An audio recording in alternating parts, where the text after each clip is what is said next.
Prozesu horien hasiera edo abia puntua pertsona baten eskaera da. Eta eskaera hori pertsona horrek jasaten ari da egoera mingarri eta konplexuagatik datorrez. Eutanasiaren prozedura aipatzeko erderatik hitz bat ekarri behar dugu, ez da? Prozesu oso garantista dela. Garantista diren prozesuak legeak eskatzen dituen puntu guztiak zehatz eta mehatz bete behar dira.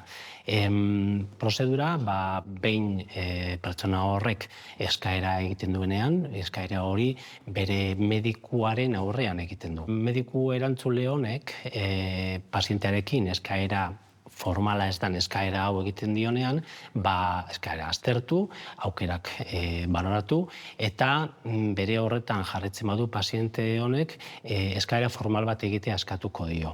Eta hor tarte bat zabalduko da erreflexiorako.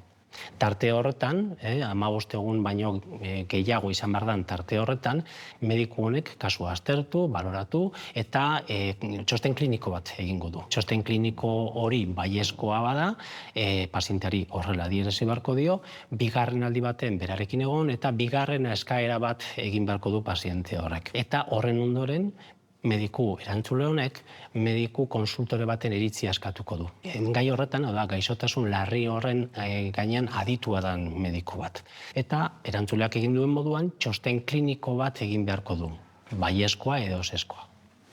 Baiezkoa izatekotan, gero kasu guztia, goi batzorde baten baloraziopean geldituko da, eta honek onespena emoten badio, prozesua aurrera doa, eta pazienteari horrela jakinarazi beharko zaio, eta lehen konkretaturaiko zehazpen batzuri kasu eginda, etxean, ospitalean edo prozesua burutuko da.